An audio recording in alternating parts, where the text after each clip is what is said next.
ada cerita tentang Tigo Dracula. Tigo Dracula yang akan segera turun gunung. Tapi sebelum turun gunung, Dracula ko dites dulu. Dites kecepatannya masuk darah manusia. Terutama darah bayi. Dites. Jadi pailah Dracula pertama. Pada atas gunung. 10 minit dalam musim tu 10 minit. Balik lihat Dracula. Balik berdarah-darah. Berdarah-darah muncul Dracula. Aki ceknya ke gurunya. Guru. Ya.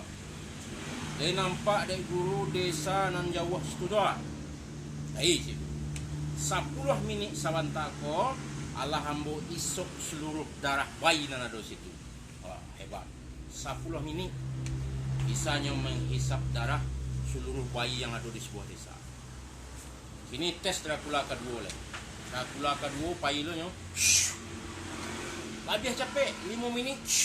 Baliklah Dracula balik. Darah-darah muncul. Penuh darah. Guru. Yap, dia nampak dia guru dusun nan di balik bukit doa. Cik. Itu 5 minit sawantako lambo hisok seluruh darah bayi nan ada situ. Bayangkan hebat. 5 minit lah habis dia darah bayi di situ. Dracula ketiga lah.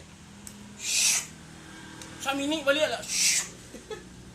Tapi muncungnya berdarah, matanya berdarah, hidungnya berdarah, kaniangnya berdarah.